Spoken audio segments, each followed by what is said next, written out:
ਓਮ ਸ਼ਾਂਤੀ, ਸਤਿ ਸ਼੍ਰੀ ਅਕਾਲ। ਮੈਂ ਅਮਰਜੀਤ ਕੌਰ ਦੁਆ ਬੈਂਕਾਕ ਥਾਈਲੈਂਡ ਤੋਂ ਫਿਰ ਇਸ ਏਕ ਓਂਕਾਰ ਇੱਕ ਪਰਮਾਤਮਾ ਦੀ ਘੜੀ ਦੇ ਵਿੱਚ, ਇਸ ਸੀਰੀਜ਼ ਦੇ ਵਿੱਚ, ਇਸ ਕਾਰਿਆ ਦੇ ਵਿੱਚ ਆਪ ਜੀ ਦੇ ਨਾਲ ਜਪਜੀ ਸਾਹਿਬ ਦੀ ਬਾਣੀ ਦੀ ਸਾਂਝ ਆਪਾਂ ਰਲ ਕੇ ਕਰ ਰਹੇ ਹਾਂ। ਇਸ ਦੀ ਗਹਿਰਾਈ ਨੂੰ ਸਮਝ ਰਹੇ ਹਾਂ, ਇਸ ਦੀ ਬਾਣੀ ਨੂੰ ਉਚਾਰ ਰਹੇ ਹਾਂ ਅਤੇ ਆਪਣੀ ਜ਼ਿੰਦਗੀ ਦੇ ਨਾਲ ਕਨੈਕਟ ਕਰ ਰਹੇ ਹਾਂ। ਆਪਣੀ ਰੂਹਾਨੀ ਸਫ਼ਰ ਜੋ ਹੈ ਉਹ ਸਮਝ ਰਹੇ ਹਾਂ ਅਤੇ ਉਸ 'ਤੇ ਟੁਰ ਰਹੇ ਹਾਂ। ਇਹ ਰਾਹ ਰੂਹਾਨੀ ਰਾਹ ਨੂੰ ਆਪਾਂ ਜਾਣਾ ਪਏਗਾ, ਸਮਝਣਾ ਪਏਗਾ।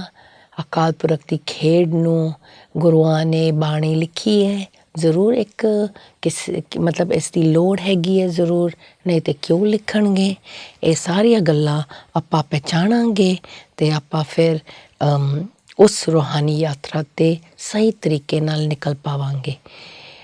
ਅਸੀਂ ਕੀ ਗੱਲ ਹੈ ਕਿ ਆਪਣੀ ਦੁਨਿਆਵੀ ਪੜ੍ਹਾਈ ਵਿੱਚ, ਆਪਣੀ ਦੁਨਿਆਵੀ ਐਡਵਰਟੀਜ਼ਮੈਂਟਸ ਵਿੱਚ, ਮੀਡੀਆ ਵਿੱਚ ਇੰਨਾ ਫਸੇ ਹੋਏ ਹਾਂ ਕਿ ਸਾਨੂੰ ਸੱਚ ਦੀ ਗਿਆਨ ਹੀ ਨਹੀਂ ਹੈ। ਪਰ ਸ਼ੁਕਰ ਹੈ ਅੱਜ ਕੱਲ੍ਹ TV ਮੀਡੀਆ ਦੁਆਰਾ ਵੀ ਕਾਫੀ ਸਪਿਰਿਚੁਅਲ ਗਿਆਨ ਮਿਲ ਰਿਹਾ ਹੈ, ਪਰ ਕਈ ਕਿੱਥੋਂ ਮਿਲ ਰਿਹਾ ਹੈ, ਉਸ ਦੀ ਕੀ ਬੁਨਿਆਦ ਹੈ, ਉਸ ਦੇ ਵਿੱਚ ਤੁਸੀਂ ਸਿਰਫ ਮਜ਼ਾ ਲੈ ਰਹੇ ਹੋ, ਅੱਛਾ ਲੱਗ ਰਿਹਾ ਕਿ ਤੁਹਾਡੀ ਅੰਦਰ ਖੁਸ਼ੀ ਆ ਰਹੀ ਹੈ ਕਿ ਨਹੀਂ, ਇਹ ਤੁਸੀਂ ਜ਼ਰੂਰ ਚੈੱਕ ਕਰਿਓ। ਜਿੱਥੇ ਸੱਚ ਹੈ ਉੱਥੇ ਤੁਹਾਨੂੰ ਫੀਲ ਹੋਏਗੀ ਕਿ ਮੇਰੇ ਅੰਦਰ ਖੁਸ਼ੀ ਆ ਰਹੀ ਹੈ, ਨਹੀਂ ਤਾਂ ਸੁਣੀ ਸੁਣਾਈ ਗੱਲ ਹੋ ਜਾਂਦੀ ਹੈ। ਕਿਉਂਕਿ ਅੱਛੇ ਮੈਸੇਜ, ਚੰਗੇ ਮੈਸੇਜਸ ਅਤੇ ਅੱਛੀ ਕਿਤਾਬਾਂ ਅਤੇ ਨੌਲੇਜਫੁਲ ਗਿਆਨੀਆਂ ਅਤੇ ਸਪੀਕਰਸ ਵਗੈਰਾ ਬਹੁਤ ਹੈਗਾ ਦੁਨੀਆ ਵਿੱਚ, ਅਤੇ ਅਸੀਂ ਉਹਨਾਂ ਦੇ ਕੋਲ ਸੁਣ ਕੇ ਚੰਗਾ ਵੀ ਲੱਗਦਾ ਹੈ, ਮਜ਼ਾ ਵੀ ਲੈ ਲੈਂਦੇ ਹਾਂ। ਪਰ ਹਾਰ ਕੇ ਜਦੋਂ ਮੁੱਕ ਜਾਂਦੀ ਉਹਨਾਂ ਦੀ ਕਲਾਸ ਜਾਂ ਕੋਰਸ ਅਤੇ ਅਸੀਂ ਆਪਣੇ ਘਰ ਵਿੱਚ ਫਿਰ ਚਲੇ ਜਾਂਦੇ ਹਾਂ। 2-3 ਮਹੀਨੇ ਲੰਘ ਜਾਂਦਾ, ਫਿਰ ਆਪਾਂ ਉਸੇ ਅਵਸਥਾ ਵਿੱਚ ਵਾਪਸ ਚਲੇ ਜਾਂਦੇ ਹਾਂ। ਇਹ ਤੁਸੀਂ ਚੈੱਕ ਕਰਨਾ ਹੈ ਕਿ ਹਰ ਇੱਕ ਕੋਰਸ ਦੇ ਬਾਅਦ, ਹਰ ਇੱਕ ਸਪੀਕਰ ਨੂੰ ਜਿਹੜਾ ਮੈਂ ਸੁਣਦੀ ਹਾਂ, ਜਿੱਥੋਂ ਮੈਂ ਸੁਣ ਰਹੀ ਹਾਂ, ਕੀ ਮੇਰੇ ਵਿੱਚ ਪਰਿਵਰਤਨ ਆ ਰਿਹਾ ਕਿ ਨਹੀਂ, ਕੀ ਮੈਂ ਖੁਸ਼ ਹੋ ਰਹੀ ਹੈ ਕਿ ਨਹੀਂ, ਕੀ ਮੈਂ ਸ਼ਾਂਤ ਹੋ ਰਹੀ ਹੈ ਕਿ ਨਹੀਂ, ਕਿ ਮੇਰੀ ਜ਼ਿੰਦਗੀ ਵਿੱਚ ਕੋਈ ਆਪਣੇ ਆਪ ਨੂੰ ਪਤਾ ਹੈ ਕਿ ਬਾਹਰ ਸ਼ਾਇਦ ਕਈ ਵਾਰੀ ਸਿਚੁਏਸ਼ਨਸ ਇੰਨਾ ਜਲਦੀ ਨਹੀਂ ਚੇਂਜ ਹੁੰਦਾ, ਪਰ ਆਪਣੇ ਮਨ ਦੇ ਵਿੱਚ ਮੈਨੂੰ ਸ਼ਕਤੀ ਮਿਲ ਰਹੀ ਹੈ, ਆਪਣੇ ਮਨ ਨੂੰ ਜਿੱਤ ਪਾ ਰਹੀ ਹਾਂ। ਕੋਈ ਮੈਨੂੰ ਕੁਛ ਕਹਿ ਰਿਹਾ, ਮੈਂ ਉਸ ਤੋਂ ਥੋੜ੍ਹਾ ਅਲੱਗ ਰਹਿ ਪਾ ਰਹੀ ਹਾਂ। ਇਹ ਜ਼ਰੂਰ ਅਸੀਂ ਧਿਆਨ ਰੱਖਣਾ, ਤਾਂ ਅਸੀਂ ਜ਼ਿੰਦਗੀ ਦਾ ਖੇਡ ਨੂੰ ਸਮਝਾਂਗੇ। ਕਿਉਂਕਿ ਇਸ ਖੰਡ ਦੇ ਵਿੱਚ ਅਸੀਂ ਆ ਚੁੱਕੇ ਹਾਂ ਖੇਡ ਖੇਡਣ ਵਾਸਤੇ, ਅਤੇ ਇੱਥੋਂ ਨਿਕਲਣ ਦਾ ਕੋਈ ਰਸਤਾ ਨਹੀਂ।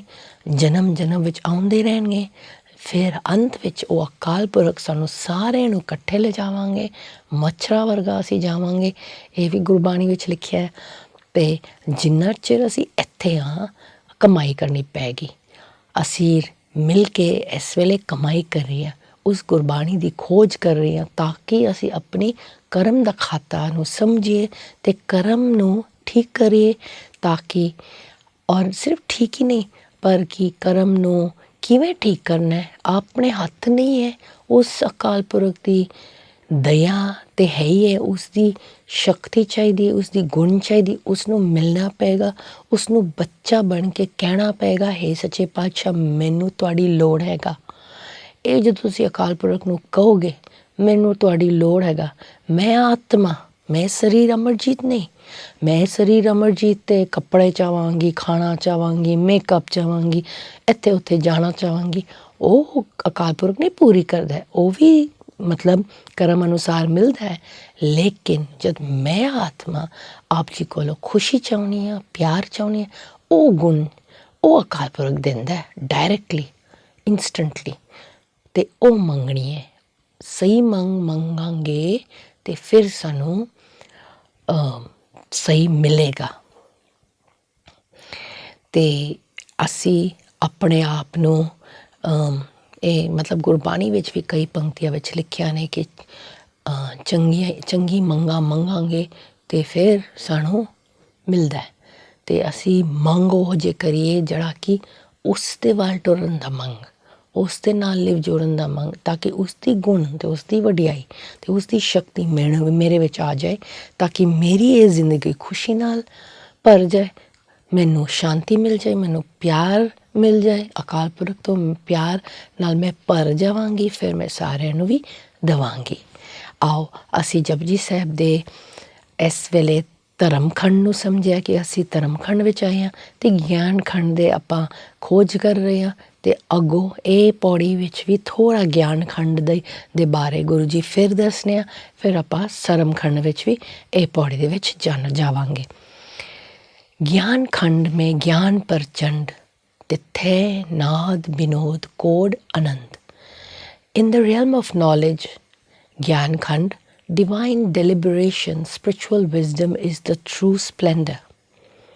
Here, celestial strains, naad, resound, which brings the forever bliss unknown to those with worldly hanker. ਇੱਥੇ ਗੁਰੂ ਜੀ ਗੱਲ ਕਰ ਰਹੇ ਨੇ ਜਿਹੜੇ ਗਿਆਨ ਖੰਡ ਵਾਲੇ ਜਿਹੜੇ ਅਸੀਂ ਧਰੂ ਭਗਤ ਵਰਗਾ ਸੱਚ ਇਨਸਾਨ ਵਰਗਾ ਜਿਹੜੇ ਪਿਛਲੇ ਪੌੜੀ 'ਤੇ ਅਸੀਂ ਥੋੜ੍ਹਾ ਵਿਚਾਰ ਕੀਤਾ ਸੀ। ਗੁਰੂ ਕਹਿੰਦੇ ਨੇ ਇੱਥੇ ਵਿਜ਼ਡਮ ਦੀ ਸਪਲੈਂਡਰ ਹੈਗਾ, ਸਪਿਰਿਚੁਅਲ ਵਿਜ਼ਡਮ, ਅਤੇ ਉਹ ਇੱਥੇ ਗਿਆਨ ਦੀ ਪ੍ਰਚੰਡ ਹੈਗਾ। ਇੱਥੇ ਉਹ ਨਾਦ ਵਿਨੋਦ ਕੋਡ ਆਨੰਦ ਦੀ ਗੱਲ ਹੁੰਦੀ ਹੈ, ਜਿਹੜਾ ਕਿ ਅਸੀਂ ਹਮੇਸ਼ਾ ਲੱਭਣੇ ਆ ਕਿ ਆਨੰਦ ਮਿਲ ਜਾਏ। ਇਹਨਾਂ ਨੂੰ ਜਿਹੜੇ ਗਿਆਨੀ ਬਣ ਜਾਂਦੇ ਨੇ ਫਿਰ ਇਸ ਖੰਡ ਵਿੱਚ, ਫਿਰ ਉਹਨਾਂ ਨੂੰ ਉਹ ਆਨੰਦ ਮਹਿਸੂਸ ਹੋ ਜਾਂਦਾ। ਉਸ ਅਵਸਥਾ ਤੱਕ ਉਹ ਥੋੜ੍ਹਾ ਪਹੁੰਚ ਜਾਂਦੇ ਨੇ, ਸੈਲੈਸਟੀਅਲ ਨਾਦ ਵਿੱਚ ਉਹ ਮਹਿਸੂਸ ਕਰਦੇ ਨੇ, ਮਤਲਬ ਕਿ ਖੁਸ਼ੀ ਅਤੇ ਸ਼ਾਂਤੀ ਉਹਨਾਂ ਨੂੰ ਛੂਹ ਜਾਂਦੀ ਹੈ ਥੋੜ੍ਹਾ ਇੱਕ ਹੱਦ ਤੱਕ। ਇਹ ਗੱਲ ਹੋ ਰਹੀ ਹੈ। ਆਓ ਅੱਗੇ ਟੁਰੀਏ। ਸਰਮ ਖੰਡ ਕੀ ਬਾਣੀ ਰੂਪ, ਤਿੱਥੇ ਕਾੜਤ ਘੜੀਏ ਬਹੁਤ ਅਨੂਪ। ਤਾਂ ਕੀਆ ਗੱਲਾਂ ਕਥੀਆਂ ਨਾ ਜਾਏ, ਜੇ ਕੋ ਕਹੇ ਪਿੱਛੇ ਪਛਤਾਏ। The state of being of the realm of spiritual effort, Saram Khand, is the beauty of the humble mind. That start of the inner effort which shapes the mind to be so beautiful, so pure, a very rare and incomparable kind. The words spoken by those in this realm cannot be praised enough, and if one endeavors to do so, in such attempt he'll simply face rebuff. Guru Ji ਇੱਥੇ ਸਰਮ ਖੰਡ ਵਿੱਚ ਜਿਹੜੇ ਜੀਵ ਆਤਮਾ ਚਲੇ ਜਾਂਦੇ ਨੇ ਉਹਨਾਂ ਦੀ ਸਿਫਤ ਕਰ ਰਹੇ ਨੇ। ਮਤਲਬ ਕਿ ਜਿਵੇਂ ਕਿ ਅਕਾਲ ਪੁਰਖ ਦੀ ਸਿਫਤ ਕਰਨ ਵੇਲੇ ਜੋ ਕਰੇਗਾ ਉਹ ਪਛਤਾਏਗਾ, ਪਹਿਲਾਂ ਆਖਿਆ ਸੀ ਪਿਛਲੀਆਂ ਪੌੜੀਆਂ ਦੇ ਵਿੱਚ। ਇੱਥੇ ਉਹੀਓ ਗੱਲ ਜੇ ਕੋ ਕਹੇ ਪਿੱਛੇ ਪਛਤਾਏ, ਜਿਹੜਾ ਕਿ ਇਸ ਮਤਲਬ ਤਾਂ ਕਿਆ ਗੱਲਾਂ ਕਥੀਆਂ ਨਾ ਜਾਏ। ਇਹਨਾਂ ਸਰਮ ਖੰਡ ਦੀ ਜਿਹੜੀ ਬਾਣੀ ਰੂਪ ਹੈ, ਬਾਣੀ ਦਾ ਰੂਪ ਬਣ ਜਾਂਦਾ। ਉਹ ਲੋਕ ਉਹਨਾਂ ਦੀ ਫਿਰ ਸਿਫਤ ਅਸੀਂ ਜਿੰਨਾ ਮਰਜ਼ੀ ਕਰੇ ਉਹ ਘੱਟ ਹੀ ਹੁੰਦਾ, ਕਿਉਂਕਿ ਇੱਥੇ ਸਰਮ ਖੰਡ ਵਿੱਚ ਉਹ ਲੋਕ, ਉਹ ਜਿਹੜੇ ਪੰਚ ਨੇ, ਸੂਰਮੇ ਨੇ, ਅਸਲੀ ਅੰਦਰੂਨੀ ਮਨ ਦੇ ਜਿਹੜੇ ਸ਼ਕਤੀਸ਼ਾਲੀ ਸਪਿਰਿਚੁਅਲ ਗਿਆਨ ਵਿੱਚ, ਸਪਿਰਿਚੁਐਲਿਟੀ ਵਿੱਚ, ਆਪਣੀ ਆਤਮਿਕ ਖੋਜ ਵਿੱਚ ਅਕਾਲ ਪੁਰਖ ਨੂੰ ਮਿਲ ਕੇ ਲਵਲੀਨ ਹੁੰਦੇ ਨੇ। ਤਿੱਥੇ ਕਾੜਤ ਘੜੀਏ ਬਹੁਤ ਅਨੂਪ, ਉਹ ਬਹੁਤ ਖੂਬਸੂਰਤ ਉਹਨਾਂ ਨੇ ਪਾਇਆ ਹੋਇਆ ਹੈ। ਉਹ ਉਹਨਾਂ ਦੀ ਫਿਰ ਇਹ ਜਿਹੜੀ ਸ਼ਰਮ ਹੈ, ਉਹਨਾਂ ਦੀ ਐਫਰਟ ਜਿਹੜੀ ਹੈ, ਉਹ ਉਹਨਾਂ ਦੀ ਮਨ ਨੂੰ ਬਹੁਤ ਸ਼ੁੱਧ ਬਣਾ ਦਿੰਦੇ, ਬਹੁਤ ਬਿਊਟੀਫੁਲ ਬਣਾ ਦਿੰਦੇ। ਉਹ ਕੰਪੇਅਰ ਹੀ ਨਹੀਂ ਕੀਤਾ ਜਾਂਦਾ ਕਿਸੇ ਚੀਜ਼ ਨਾਲ ਵੀ। ਅਤੇ ਉਹਨਾਂ ਦੇ ਮਤਲਬ ਬਾਰੇ ਵਿੱਚ ਜਿੰਨਾ ਮਰਜ਼ੀ ਅਸੀਂ ਬੋਲੀਏ, ਜਿੰਨਾ ਮਰਜ਼ੀ ਅਸੀਂ ਕਹੀਏ, ਪ੍ਰੇਜ਼ ਕਰੀਏ, ਉਹ ਨਹੀਂ ਕਰ ਸਕਦੇ, ਘੱਟ ਹੀ ਹੋਏਗਾ। ਮਤਲਬ ਅਸੀਂ ਉਹਨਾਂ ਨੂੰ ਥੋੜ੍ਹਾ ਕਹਾਂਗੇ ਬਹੁਤ ਚੰਗੇ ਨੇ, ਬਹੁਤ ਅੱਛਾ। ਇਹ ਕਹਿਣ ਦੇ ਨਾਲ ਗੁਰੂ ਜੀ ਕਹਿੰਦੇ ਪਿੱਛੇ ਪਛਤਾਏ, ਕਿਉਂਕਿ ਬਹੁਤ ਚੰਗੇ ਨੇ, ਬਹੁਤ ਅੱਛੇ ਨੇ। ਅਸੀਂ ਤਾਂ ਵੀ ਡਿਡਨਟ ਡੂ ਜਸਟਿਸ ਨਹੀਂ ਕੀਤਾ ਉਹਨਾਂ ਦੀ, ਮਤਲਬ ਕਿ ਜਿੰਨਾ ਉਹਨਾਂ ਦੀ ਅਵਸਥਾ ਉਹ ਅਸੀਂ ਘੱਟ ਹੀ ਸਿਫਤ ਕੀਤਾ, ਅਤੇ ਇਸ ਵਾਸਤੇ ਉਹਨਾਂ ਦੀ ਅਸੀਂ ਸਿਫਤ ਕਰ ਹੀ ਨਹੀਂ ਸਕਦੇ। ਇਹ ਗੁਰੂ ਜੀ ਇਹ ਗੱਲ ਕਹਿ ਰਹੇ ਨੇ। ਇਸ ਸਰਮ ਖੰਡ ਦੀ ਮਹਾਨਤਾ, ਸ਼ਰਮ ਖੰਡ ਮਤਲਬ ਉਹ ਜਿਹੜੇ ਕਰ ਬੈਠੇ ਨੇ, ਉਹ ਇਨਰ ਐਫਰਟ, ਉਹ ਜਿਹੜਾ ਇਨਰ ਐਫਰਟ ਦੀ ਗੱਲ ਇੱਥੇ ਸ਼ਰਮ ਯੂਜ਼ ਕੀਤਾ, ਮਤਲਬ ਕਿ ਇਨਰ ਐਫਰਟ। ਇਹ ਨਹੀਂ ਕਿ ਉਸਦੀ ਦਾਤ ਹੈ ਜਿਹੜਾ ਰੋਲ ਪਲੇ ਕਰੇ ਉਹ ਅਸੀਂ ਪਲੇ ਕਰ ਰਹੇ ਹਾਂ, ਪਰ ਸਾਡਾ ਫਰੀ ਵਿਲ ਵੀ ਤਾਂ ਹੈਗਾ ਨਾ ਕਿ ਆਪਾਂ ਉਸ ਨੂੰ ਮੰਗੀਏ। ਕੀ ਮੰਗ ਰਹੇ ਹਾਂ? ਕਿ ਅਸਾਂ ਉਹਨਾਂ ਕੋਲ ਮੰਗ ਰਹੇ ਕਿ ਹੇ ਸੱਚੇ ਪਾਤਸ਼ਾਹ ਮੈਂ ਤੇਰੇ ਨਾਲ ਲਵਲੀਨ ਹੋਣਾ, ਮੈਂ ਤੈਨੂੰ ਮਿਲਣਾ, ਮੈਂ ਤੇਰੀ ਤਰਫ ਟੁਰਨਾ, ਕਿ ਇਹ ਵੈਰਾਗ ਮੇਰੇ ਵਿੱਚ ਹੈਗਾ। ਇਹ ਜਦੋਂ ਆ ਜਾਂਦੀ ਹੈ ਫਿਰ ਅਸੀਂ ਉਸ ਦੀ ਇਨਰ ਜਰਨੀ ਦੀ ਐਫਰਟ ਅਸੀਂ ਇੱਕ ਕਦਮ ਚੁੱਕਣਾ, ਫਿਰ ਉਹ 1000 ਕਦਮ ਚੁੱਕਦੇ ਨੇ। ਫਿਰ ਉਹ ਕਿਰਪਾ ਉਸਦੀ ਹੈ। ਪਰ ਇੱਕ ਤੇ ਕਦਮ ਚੀਂਟੀ ਵਰਗਾ ਮੈਂ ਥੋੜ੍ਹਾ ਚੁੱਕਾਂਗੀ ਇੱਕ ਕਦਮ, ਫਿਰ ਆਕਾਸ਼ ਚੱਕਣ ਉਹ ਲੈ ਜਾਏਗਾ ਮੈਨੂੰ। ਪਰ ਜੇ ਮੈਂ ਉਹ ਇੱਕ ਕਦਮ ਵੀ ਨਹੀਂ ਚੁੱਕਿਆ ਫਿਰ ਤਾਂ ਮੈਂ ਉੱਥੇ ਦੀ ਉੱਥੇ ਰਹਿ ਗਈ ਹਾਂ ਨਾ, ਇਹ ਗੱਲ ਹੈਗਾ। ਚਲੋ ਅੱਗਾ ਪੜ੍ਹੀਏ ਇਸ ਪੌੜੀ ਨੂੰ। ਤਿੱਥੈ ਘੜੀਏ ਸੁਰਤ ਮਤ ਮਨ ਬੁੱਧ, ਤਿੱਥੈ ਘੜੀਏ ਸੁਰਾਂ ਸਿੱਧਾ ਕੀ ਸੁਧ। ਇੱਥੇ ਗੁਰੂ ਕਹਿੰਦੇ ਨੇ ਸਰਮਖੰਡ ਦੇ ਵਿੱਚ ਕੁਝ ਘੜਿਆ ਜਾਂਦਾ, ਕੁਝ ਉਹ ਕਰ ਰਹੇ ਨੇ। ਇੰਨਾ ਐਫਰਟ ਇੰਨੀ ਹਾਈ ਹੈ ਕਿ ਉਹ ਨਵਾਂ ਮੋਲਡ ਬਣ ਜਾਂਦਾ। ਉਹਨਾਂ ਦਾ ਪੂਰਾ ਸੰਸਕਾਰ, ਉਹਨਾਂ ਦਾ ਪੂਰਾ ਸੁਰਤ ਮਤ ਮਨ ਬੁੱਧ ਚੇਂਜ ਹੋ ਜਾਂਦਾ। ਪੁਰਾਣੇ ਮਤ ਨੂੰ ਛੱਡ ਕੇ ਆਪਣੀ ਨਵਾਂ ਮਤ ਅਤੇ ਨਵਾਂ ਮਨ ਅਤੇ ਨਵਾਂ ਬੁੱਧੀ ਨਾਲ ਤੁਰਨ ਲੱਗ ਪੈਂਦੇ। Here inner intuitive consciousness, intellect, mind and understanding are molded and raised. And the level or stage of the genius, the pious and of the powerful angels, perfection is achieved. ਇੰਨੀ ਵੱਡੀ ਅਵਸਥਾ ਹੈ ਇੱਥੇ ਕਿ ਜਿਹੜਾ ਅਸੀਂ ਕਹਿੰਦੇ ਹਾਂ ਕਰਮਤੀ ਅਤੇ ਰੱਬੀ ਗੁਣ ਫਰਿਸ਼ਤੇ ਵਰਗਾ, ਇੱਥੇ ਉਹ ਬਣ ਜਾਂਦੇ ਸੁਰਾਂ ਸਿੱਧਾਂ ਕੀ ਸੁਧ। ਇੱਥੇ ਉਹ ਗੱਲ ਸਕਸੈਸ ਵਿੱਚ ਆ ਜਾਂਦੀ ਹੈ, ਮਤਲਬ ਅਚੀਵ ਹੋ ਜਾਂਦੀ। ਤਿੱਥੇ ਘੜਿਆ, ਇੱਥੇ ਇਹ ਘੜਿਆ ਜਾਂਦਾ। ਇਹਨਾਂ ਨੇ ਆਪਣੀ ਸਪਿਰਿਚੁਅਲ ਐਫਰਟਸ ਦੇ ਨਾਲ ਇੱਥੇ ਗੁਰੂ ਜਿਹੜੀ ਸੁਰਤ ਮਤ ਮਨ ਬੁੱਧ ਹੈ, ਤਿੱਥੇ ਘੜਿਆ ਸੁਰਤ ਮਤ ਮਨ ਬੁੱਧ ਹੈ, ਇਹ ਆਤਮਾ ਦੀ ਗੱਲ ਕਰ ਰਹੀ ਹੈ। ਕਿਉਂਕਿ ਸਪਿਰਿਚੁਅਲ ਐਫਰਟ ਤੁਸੀਂ ਨੋਟ ਕਰੋ ਕਿਧਰੇ ਬਾਹਰਲੀ ਚੀਜ਼ ਵਿੱਚ ਨਹੀਂ ਹੈ। ਆਪਾਂ ਕਈ ਵਾਰੀ ਸਮਝਦੇ ਹਾਂ ਕਿ ਸਪਿਰਿਚੁਅਲ ਐਫਰਟ ਕਿਧਰੇ ਜਾਣ ਦਾ ਹੈ ਜਾਂ ਉਹ ਕਰਨਾ, ਇਹ ਕਰਨਾ, ਦਾਨ ਪੁੰਨ ਕਰਨਾ। ਇਹ ਅਸੀਂ ਦੇਖ ਚੁੱਕੇ ਹਾਂ, ਸੁਣ ਚੁੱਕੇ ਹਾਂ ਜਪਜੀ ਸਾਹਿਬ ਦੇ ਵਿੱਚ ਕਿ ਗੁਰੂ ਜੀ ਬਾਹਰਲੀ ਗੱਲ ਇੱਕਦਮ ਨਹੀਂ ਕਰ ਰਹੇ, ਹਮੇਸ਼ਾ ਅੰਦਰ ਦੀ ਗੱਲ ਕਰ ਰਹੇ ਨੇ। ਅਤੇ ਇੱਥੇ ਕਲੀਅਰ ਹੈ ਘੜੀਏ ਕੀ ਕਰਨਾ, ਸੁਰਤ ਮਤ ਮਨ ਬੁੱਧ। ਸਾਰੀ ਸੁਰਤੀ ਨੂੰ ਚੇਂਜ ਕਰਨ ਵਾਸਤੇ ਆਪਣੀ ਮਤ, ਆਪਣੀ ਮਨ ਅਤੇ ਆਪਣੀ ਬੁੱਧ ਨੂੰ ਕਰਨਾ। ਇੱਥੇ ਮਤ ਦੀ ਗੱਲ ਜਦੋਂ ਹੁੰਦੀ ਹੈ, ਮਤਲਬ ਮਨ ਮਤ ਅਤੇ ਪਰਮਤ, ਜਿਹੜਾ ਅਸੀਂ ਪਿਛਲੇ ਕਈ ਐਪੀਸੋਡਸ ਪਹਿਲੇ ਵੀ ਆਤਮਾ ਗਿਆਨ ਜਦੋਂ ਲਿਆ ਸੀ, ਅਸੀਂ ਸਮਝਿਆ ਕਿ ਸਾਡੀ ਆਤਮਾ ਦੇ ਵਿੱਚ ਮਨ ਮਤ ਬੁੱਧ ਹੈਗਾ। ਮਤਲਬ ਮਨ ਜਿਹੜੀ ਹੈ ਉਹ ਸੋਚਦੀ ਹੈ, ਉਹ ਫੀਲ ਕਰਦੀ ਹੈ, ਅਤੇ ਬੁੱਧ ਜਿਹੜੀ ਹੈ ਉਹ ਦੇਖਦੀ ਹੈ। ਅਤੇ ਅਸੀਂ ਬੁੱਧੀ ਨੂੰ ਜਦ ਯੂਜ਼ ਕਰਨਾ ਸ਼ੁਰੂ ਕਰਨੇ ਹਾਂ, ਅਸੀਂ ਸਮਝੋ ਸ਼ਰਮਖੰਡ 'ਤੇ ਟੁਰਨ ਨਿਕਲੇ ਹਾਂ। ਪਰ ਇੱਥੇ ਗੁਰੂ ਜੀ ਜਿਹੜੇ ਕਹਿੰਦੇ ਸ਼ਰਮਖੰਡ ਦਾ ਜਿਹੜਾ ਉਹ ਕੰਪਲੀਟ ਕਰ ਲਿਆ, ਉਹ ਫਿਰ ਅਸੀਂ ਟੁਰਦੇ ਕੰਪਲੀਟ ਹੋ ਜਾਵਾਂਗੇ। ਇਹ ਗੁਰੂ ਜੀ ਹੌਸਲਾ ਦਿੰਦੇ ਨੇ। ਬਸ ਘੜੀ ਹੈ, ਉਸਨੂੰ ਬਾਰ ਚਰਨ ਕਰਨਾ। ਇਹ ਗਿਆਨ, ਸੱਚੀ ਗਿਆਨ ਨੂੰ, ਸੱਚੀ ਰਾਹ, ਉਸ ਸੱਚਾ ਸਾਹਿਬ ਦਾ ਆਪਾਂ ਧਿਆਨ ਕਰਾਂਗੇ, ਉਸਨੂੰ ਸਮਝਾਂਗੇ, ਉਸ ਦੀ ਰਾਹ 'ਤੇ ਆਪਣੇ ਯੋਗ ਕਰਾਂਗੇ, ਉਹਨਾਂ ਨੂੰ ਮਨ ਦੇ ਵਿੱਚ ਮਿਲਾਂਗੇ, ਸਿਮਰਨ ਕਰਾਂਗੇ।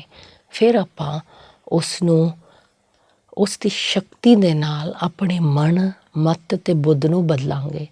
ਮਤ ਜਿਵੇਂ ਕਿ ਸਾਡੇ ਮੈਮੋਰੀਜ਼ ਨੇ, ਮਤ ਜਿਵੇਂ ਕਿ ਸਾਡੇ ਕੈਰੈਕਟਰ ਹੈ, ਸੰਸਕਾਰ ਹੈ। ਇੱਥੇ ਅਸੀਂ ਮਤ ਦੀ ਗੱਲ ਕਰ ਰਹੇ ਹਾਂ ਅਤੇ ਮਨ ਦੀ ਗੱਲ ਕਰ ਰਹੇ ਹਾਂ। ਮਨ ਦੇ ਵਿੱਚ ਅਸੀਂ ਸਮਝ ਚੁੱਕੇ ਹਾਂ ਕਿ ਮਨ ਕੀ ਹੈ, ਫੀਲਿੰਗਸ, ਥੋਟਸ, ਜਿਹੜਾ ਇਨਪੁੱਟ ਹੈ। ਮਤ ਦੀ ਜਦੋਂ ਅਸੀਂ ਗੱਲ ਕਰਨੇ ਹਾਂ, ਅਸੀਂ ਆਪਣੀ ਮੈਮੋਰੀਜ਼ ਅਤੇ ਆਪਣੀ ਸੰਸਕਾਰ ਦੀ ਗੱਲ ਕਰ ਰਹੇ ਹਾਂ, ਆਪਣੀ ਕੈਰੈਕਟਰ। ਉਹ ਸ਼ੇਪ ਹੁੰਦੀ ਜਿੰਨਾ ਅਸੀਂ ਗੁਰੂ ਦਾ ਮਤ ਸੁਣਾਂਗੇ, ਸ਼੍ਰੀਮਤ ਸੁਣਾਂਗੇ, ਇਹੋ ਜਿਹੇ ਅੱਛੇ ਐਪੀਸੋਡਸ ਵਿੱਚ ਅਸੀਂ ਟਾਈਮ ਦਿਆਂਗੇ। ਫਿਰ ਅਸੀਂ ਉਸ ਮਨ ਮਤ ਨੂੰ ਅਸੀਂ ਸ਼੍ਰੀਮਤ ਬਣਾ ਸਕਦੇ ਹਾਂ। ਉਹ ਅਵਸਥਾ ਜਦੋਂ ਹੁੰਦੀ ਹੈ, ਫਿਰ ਅਸੀਂ ਆਪਣਾ ਬੁੱਧੀ ਨੂੰ ਯੂਜ਼ ਕਰਾਂਗੇ। ਉਹ ਸਾਰਾ ਅਸੀਂ ਐਫਰਟ ਕਰਾਂਗਾ ਇਸ ਰਾਹ 'ਤੇ ਚੱਲਣ ਵਾਸਤੇ, ਫਿਰ ਸਾਡੀ ਬੁੱਧੀ ਮਤਲਬ ਅਸੀਂ ਮਨ ਦੇ ਅੱਖ ਦੇ ਵਿੱਚ ਅਕਾਲ ਪੁਰਖ ਨੂੰ ਰੱਖਾਂਗੇ, ਆਪਣੇ ਆਪ ਨੂੰ ਆਤਮਾ ਵੇਖਾਂਗੇ, ਉਸ ਨੂੰ ਪਰਮਾਤਮਾ ਵੇਖਾਂਗੇ, ਅਤੇ ਇਹ ਸ਼ਕਤੀ ਜਿਹੜੀ ਹੈ ਨਾ, ਆਪਣੀ ਤੀਸਰਾ ਨੇਤਰ ਦਾ ਜਿਹੜਾ ਸ਼ਕਤੀ ਹੈ, ਉਹ ਉਸ ਨੂੰ ਇਸ ਵਾਸਤੇ ਬੁੱਧ ਕਹਿੰਦੇ, ਕਿਉਂਕਿ ਉਹੀ ਸਾਨੂੰ ਬੁੱਧੀਮਾਨ ਬਣਾਏਗਾ, ਉਹੀ ਸਾਨੂੰ ਇਸ ਸ਼ਰਮ ਖੰਡ 'ਤੇ ਸਕਸੈਸਫੁਲ ਲੈ ਜਾਏਗਾ। ਆਪਾਂ ਗੁਰੂ ਦਾ ਸ਼ਕਤੀ ਲੈਣੀ ਹੈ, ਅਤੇ ਉਹ ਸ਼ਕਤੀ ਮਨ ਵਿੱਚ ਹੀ ਹੈ, ਪਰ ਆਪਣੀ ਬੁੱਧੀ ਦੇ ਵਿੱਚ ਉਸ ਨੂੰ ਦੇਖਣਾ ਹੈ, ਉਸ ਨੂੰ ਫੀਲ ਕਰਨਾ, ਅਤੇ ਆਪਣੇ ਮਤ ਨੂੰ ਇਸ ਤਰ੍ਹਾਂ ਹੀ ਸ਼ੁੱਧਤਾ ਦੇ ਨਾਲ, ਉਸ ਦੇ ਕਿਰਨਾਂ ਦੇ ਨਾਲ ਪੂਰਾ ਕੈਰੈਕਟਰ, ਪੂਰਾ ਸੰਸਕਾਰ, ਪੂਰਾ ਨੇਚਰ ਚੇਂਜ ਹੋਏਗਾ। ਜੋ ਮੈਨੂੰ ਪਹਿਲਾਂ ਬਹੁਤ ਚੰਗਾ ਲੱਗਦਾ ਸੀ, ਮੈਨੂੰ ਹੌਲੀ ਹੌਲੀ ਉਨ ਚੀਜ਼ਾਂ ਤੋਂ ਅੱਕ ਜਾਵਾਂਗੀ। ਮੈਂ ਨੋਟ ਕੀਤਾ, ਜਿਵੇਂ ਪਹਿਲਾਂ ਮੈਨੂੰ ਬਹੁਤ ਤਿਆਰ ਹੋਣ ਦਾ ਸ਼ੌਂਕ ਸੀ, ਬਹੁਤ ਫੈਸ਼ਨੇਬਲ ਸੀਗਾ, ਜੂਐਲਰੀ ਵੀ ਬਹੁਤ ਪਸੰਦ ਸੀ, ਨੇਲ ਪੋਲਿਸ਼ ਵੀ ਲਗਾਉਣਾ, ਅਤੇ ਨੇਲਸ ਦੇ ਉੱਤੇ ਫੁੱਲ ਅਤੇ ਵਗੈਰਾ ਵਗੈਰਾ ਡਿਜ਼ਾਇਨ ਬਣਾਉਣੇ ਬਹੁਤ ਸ਼ੌਂਕ ਸੀ। ਅਤੇ ਹੁਣ ਜਿਸ ਤਰ੍ਹਾਂ ਕਿ ਜਦ ਦੇ ਮੈਂ ਇਹ ਸਮਝਿਆ ਕਿ ਮੇਰੇ ਰੱਬੀ ਰਾਹ ਇਹ ਐਕਸਟਰਨਲ ਚੇਂਜਿਸ ਵੀ ਹੁੰਦੇ ਨੇ, ਜਿਹੜਾ ਦਿਸਦੀ ਹੈ ਉਹਦੇ ਨਾਲ ਤੁਹਾਨੂੰ ਪਤਾ ਚੱਲ ਜਾਂਦਾ ਕਿ ਅੰਦਰ ਦੀ ਅਵਸਥਾ ਸੱਚੀ ਮਤਲਬ ਕਿ ਕੁਛ ਚੇਂਜ ਹੋ ਰਿਹਾ, ਕਿਉਂਕਿ ਤੁਹਾਡੀ ਜਿਹੜੀ ਕੈਰੈਕਟਰ ਸੀ, ਜੋ ਤੁਸੀਂ ਪਸੰਦ ਕਰਦੇ ਸੋ, ਉਹ ਚੇਂਜ ਹੋ ਰਿਹਾ। ਪਹਿਲਾਂ ਮੈਨੂੰ ਪਾਰਟੀ ਜਾਣਾ ਬਹੁਤ ਪਸੰਦ ਸੀ, ਤਿਆਰ ਹੋ ਕੇ ਲੇਟ ਆਉਣਾ, ਗੱਲਾਂ ਕਰਨੀਆਂ ਉਹਨਾਂ ਨਾਲ, ਇਹਨਾਂ ਨਾਲ ਮਿਲਣਾ ਸਾਰੇ ਸੰਗਤ ਵਿੱਚ।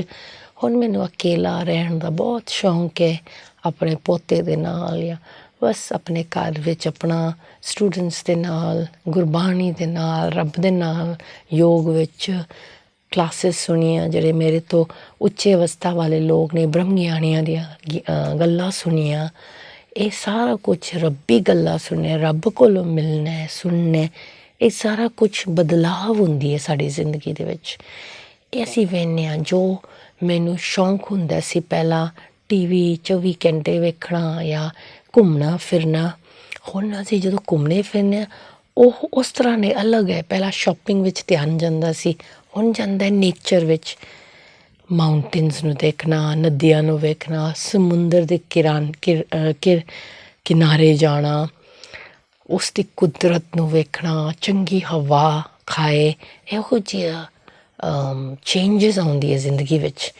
ਇਹ ਸਾਡੀ ਕੈਰੈਕਟਰਸ ਫਿਰ ਬਦਲਦੀ ਹੈ। ਉਸ ਅਕਾਲ ਪੁਰਖ ਦੇ ਨਾਲ ਜੋੜ ਕੇ, ਸੱਚੀ ਰਾਹ 'ਤੇ ਟੁਰ ਕੇ ਤੁਸੀਂ ਚੈੱਕ ਕਰ ਸਕਦੇ ਹੋ ਕਿ ਤੁਹਾਡੇ ਅੰਦਰ ਚੇਂਜਿਸ ਜ਼ਰੂਰ ਹੁੰਦੇ, ਦੂਜੇ ਬਾਅਦ ਵਿੱਚ ਦੇਖਣਗੇ ਇਹ ਚੇਂਜਿਸ, ਤੁਸੀਂ ਪਹਿਲਾਂ ਮਹਿਸੂਸ ਕਰੋਗੇ। ਅਤੇ ਕਿਸੇ ਨੂੰ ਨਾ ਸਮਝੋ ਕਿ ਤੁਸੀਂ ਕਿਸੇ ਨੂੰ ਕੋਈ ਤੁਹਾਨੂੰ ਦੱਸੇ ਕਿ ਤੁਸੀਂ ਬੜੇ ਅੱਛੇ ਹੋ ਤਾਂ ਤੁਸੀਂ ਅੱਛੇ ਹੋ। ਆਪਣੀ ਉਸ ਦੇ ਨਾਲ ਵਿਸ਼ਵਾਸ ਰੱਖਿਓ, ਅਤੇ ਆਪਣੇ ਆਪ ਸਹੀ ਰਸਤਾ 'ਤੇ ਪਿਓਰ ਹਾਰਟ ਹੋਏ ਅਤੇ ਪਿਓਰ ਇੰਟੈਂਸ਼ਨ ਹੋਏ, ਅਤੇ ਸਭ ਸਫਲ ਹੋ ਜਾਏਗਾ। Thank you. ਆਪ ਜੀ ਦੇ ਨਾਲ ਫਿਰ ਮਿਲਾਂਗੇ ਅਗਲੀ ਐਪੀਸੋਡ ਵਿੱਚ। ਇਸ ਘੜੀ ਦੇ ਨਮਸਤੇ ਕਰਨੀ ਆ। ਓਮ ਸ਼ਾਂਤੀ, ਸਤਿ ਸ਼੍ਰੀ ਅਕਾਲ।